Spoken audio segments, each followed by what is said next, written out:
भगवान शंकर की भक्ति और शिव की अविरल भक्ति जो धारण करता है तो जीवन में दुख कटते चले जाता है। दुख मिटना, ये दुख को समाप्त करने का तरीका आपको आना चाहिए, केवल शिव का स्मरण।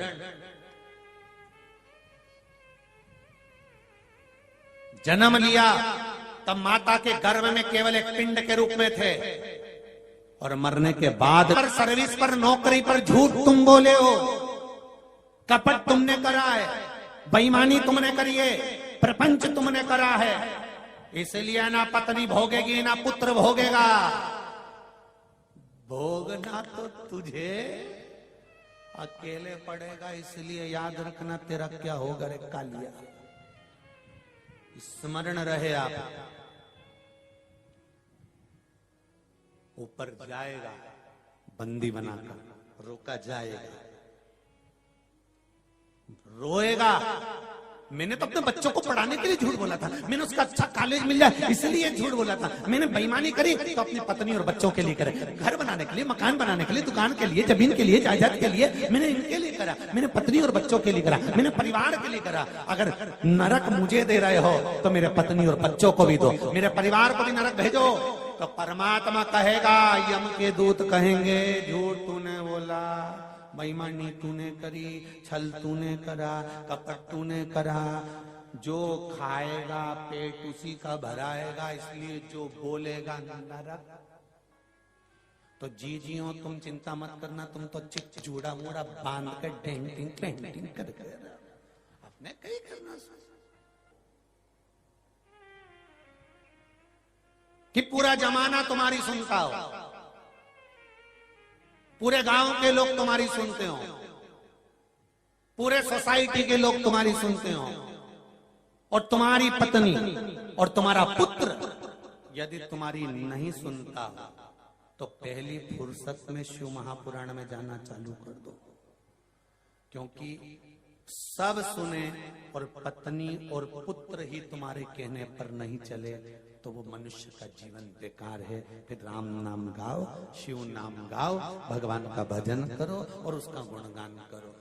जब पत्नी और बच्चे ही तुम्हारा, दूसरे से कहा उसने सुन लिया, मोहल्ले वालों से कहा उसने सुन लिया, कॉलोनी वालों से कहा उसने सुन लिया, समाज के लोगों से कहा उसने सुन लिया, पूरे गांव के लोगों से कहा उसने सुन लिया, सब तुम्हारा कहना मानते हो और तुम्हारी पत्नी और तुम्हारा पुत्र अगर कहना नहीं मानता तो जीवन का महादेव, मेरे शंकर, मेरे ओघड़ी, मेरे त्रिकालदर्शी, मेरे कैलाशी अविनाशी के ऊपर एक लोटा जल चढ़ाने का फल क्या है, उसका महत्व पार्वती खंड के अंतर्गत शिव महापुराण में कहा गया कि माता पार्वती जी ने शिव जी से पूछा कि इस एक लोटा जल चढ़ाने का फल क्या है।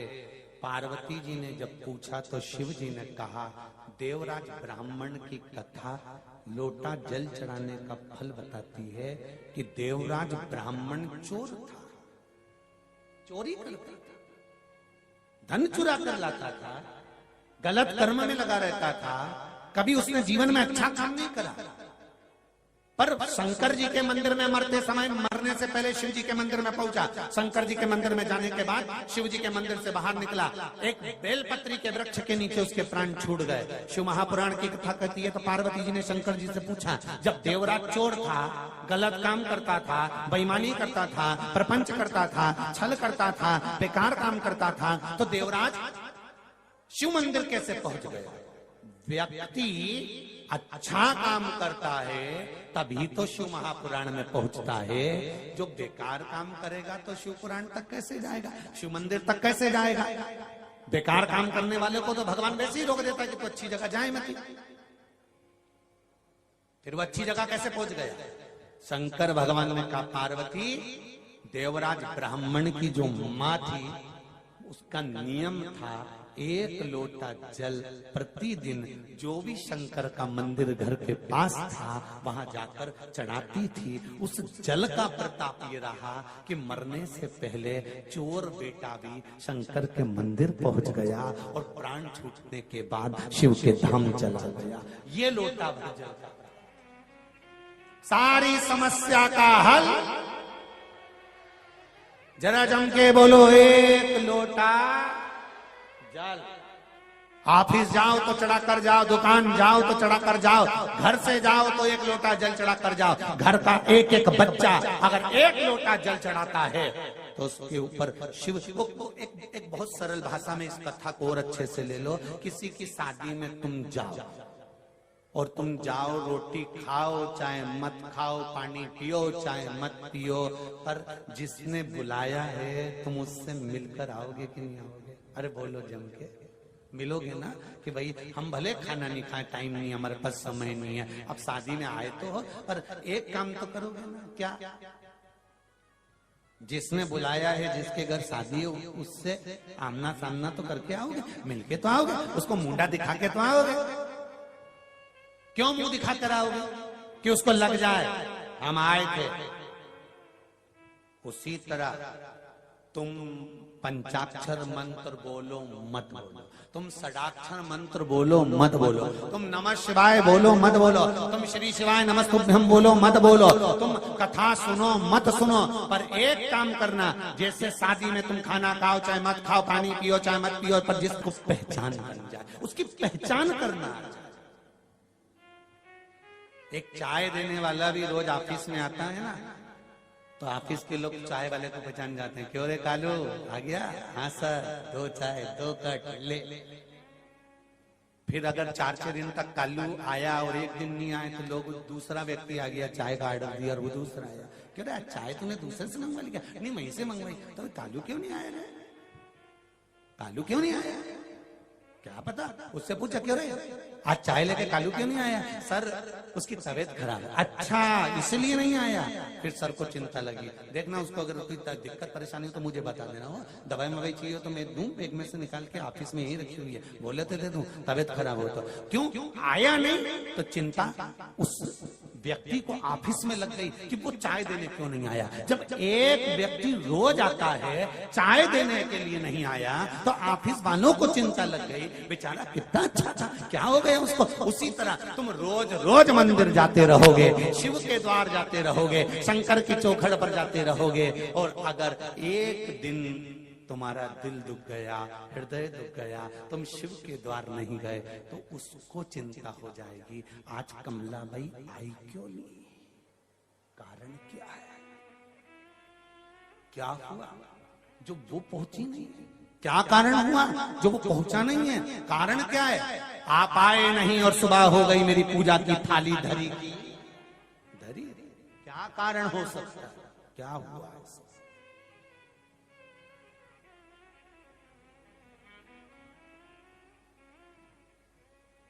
मेरे भोले तेरा सहारा है, मेरे भोले तेरा सहारा है, मेरी नैया का तो किनारा है, मेरी नैया का तो किनारा है।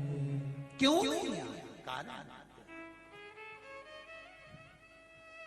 जीवन में मनुष्य का शरीर है, मानव की देह है, दुख आएगा सुख आएगा, पर दुख आए तो घबराना नहीं, इधर उधर भटकना मती, माथा इधर उधर भड़कना नहीं कि कभी यहाँ चले गए कभी वहां चले गए। अपने को तुम, फिर निवेदन कर दूं आपसे, पड़ोसन को कितनी भी चाय पिला लो, पड़ोसन को कितना भी अचार खिला दो, पड़ोसन के कितने भी पापड़ खिला दो, पर पड़ोसन कभी अपनी जायदाद का हिस्सा तुम्हें नहीं देगी। और सागर की अगर पड़ोसन हो और देती हो तो हमें भी बता दो, उसमें कोई दिक्कत वाली बात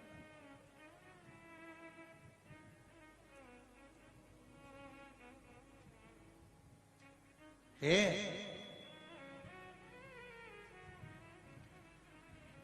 ऐसी तुम्हारी अड़ोसन पड़ोसन जो जायदाद का हिस्सा देगी तुमको,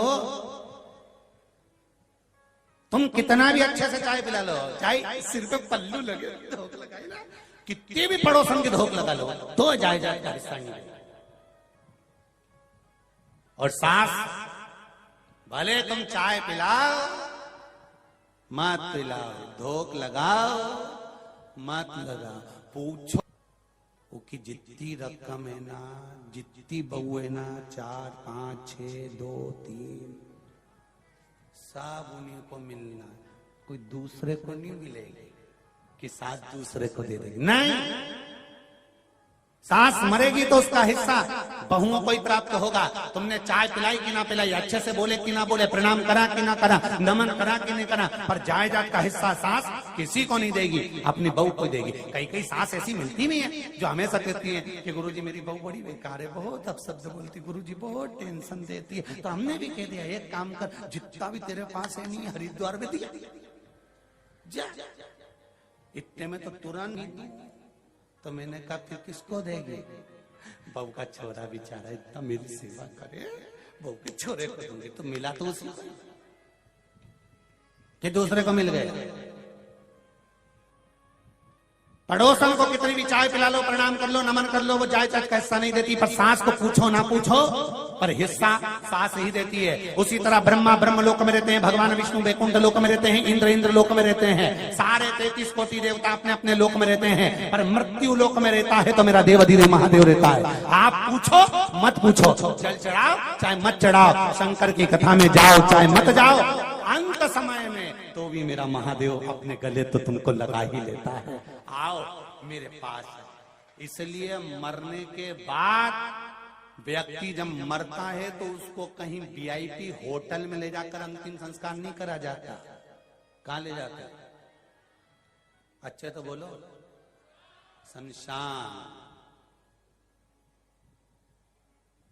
घर तुम्हारी पसंद का होगा, घर में लगने वाला पत्थर तुम्हारी पसंद का होगा, घर में लगने वाला किचन तुम्हारी पसंद का होगा, पर मरने पर शमशान शंकर की पसंद का होगा कि कौन से मसान में जले जाए। ये शिव पसंद करते हैं कौन सी जगह लेके जाना है इसको। मृत्यु घर तुम्हारी पसंद का, शमशान शंकर की पसंद का होगा।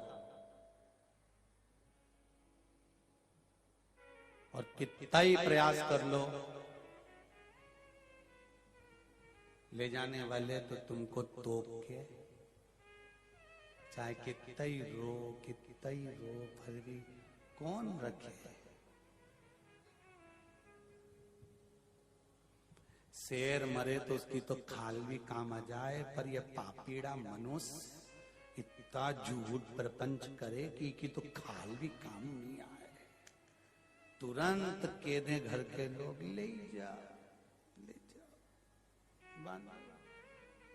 और जो अर्थी के बांधने वाले एक्सपर्ट होते हैं वो इतनी जोरदार अर्थी बांधते हैं, 2 उधर बैठते हैं 2 इधर बैठते हैं, मुर्दे को कपड़ा उड़ा के खींच और खींच, उधर से अच्छे से बांधो, हाँ उधर से बांध लो। सबको मालूम है मर गया, उसके बाद भी इतना खींच के बांध के ले जाते हैं क्योंकि सबको मालूम है भग गया तो भगवान को तो अपनी कुर्सी भरना, ये भग गया तो अपने में से किसी को निपटा दिया तो इसी को अच्छे से बांध के ले चलो। और चिल्लाते चिल्लाते जाते हैं राम। अच्छे से बोलो, जरा जम के बोलो, राम नाम सत्य है, जो जीवन का एक सार तत्व है, इसके सिवाय कुछ नहीं। अंत में कोई नहीं कहेगा कि धन सत्य है, कि धर्म पत्नी हमारी सत्य है, कि छोरा छोरी सत्य है। सब एक ही बोलेंगे राम नाम सत्य है। और ले जाएंगे, आरती जल उतारेंगे, चिता पे सुलाएंगे, आग लगाएंगे और सब इधर उधर बैठ के मल मुला के खा के घर आए, नहाए, परिवार वाले भी बाजू में से पूड़ी और सब्जी आ जाएगी, सिर से पल्लू रख रख के रोता रोता भी खाता जाएगा। कहीं फिर इतने में कोई आ जाएगा तो फिर रोवा पड़ी। जैसे कोई गया फिर ये 1 साल तक पूड़ी और खीर तुम स्माइल देते रहोगे और पूड़ी चिपकी जाएगी। इससे भारी और जिंदगी क्या है मनुष्य की? खत्म। इसीलिए निवेदन है, फिर कह रहे हैं, सागर वालों मौका मिला है शिव महापुराण कथा श्रवण करने का। इसी में बस मौके को देखकर चौका लगाना है और परमात्मा की ओर जाना है, भटकना नहीं। हार हार महादेव, आराधना शिव की करना है, शंकर की भक्ति में रमना है, शिव स्मरण की ओर चलना है, भगवान की अविरल भक्ति को अपने भीतर धारण करना।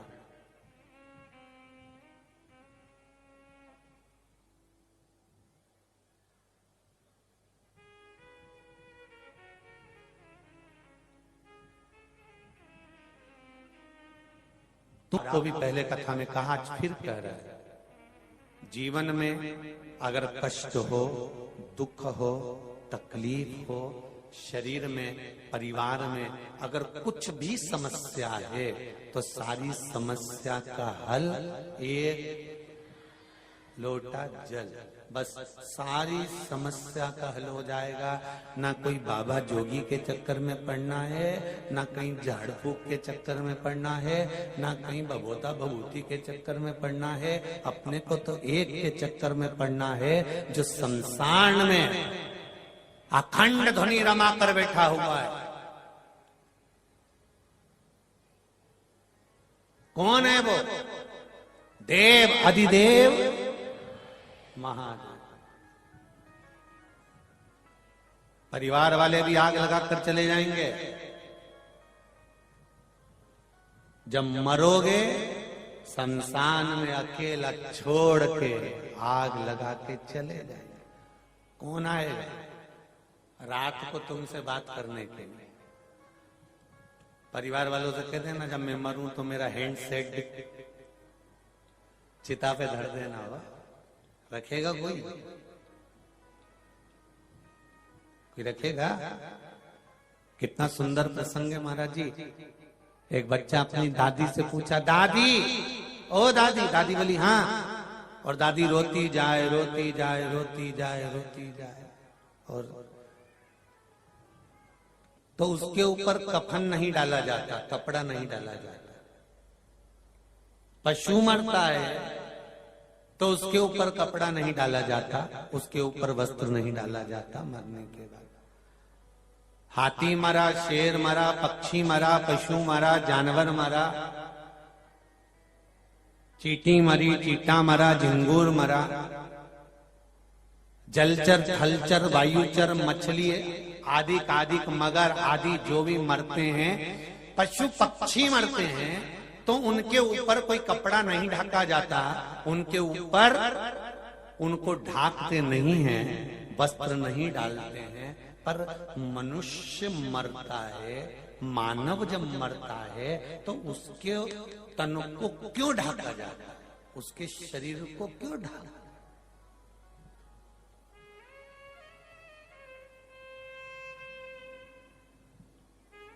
काय जी सही। तो एक पशु मरा, एक पक्षी मरा, एक जानवर मरा, एक जलचर, थलचर, वायुचर जीव मरा, उसके तन को नहीं ढका गया, वो पड़ा है, पड़ा हुआ, उसके तन को कोई ढकता नहीं है, वो पड़ा है जहां पड़ा हुआ है। पर अगर मानव अगर मरता है, मनुष्य यदि मरता है तो उसके तन को ढाक दिया जाता है। किस लिए? क्योंकि शिव महापुराण की कथा कहती है मनुष्य इतने अवगुण करता है, इतने पाप करता है, इतना झूठ, प्रपंच, छल, कपट, बेईमानी करता है कि मरने के बाद इसके तन पर कपड़ा इसलिए ढाका जाता है कि इसकी सारी बुराई ढक के चल जाए।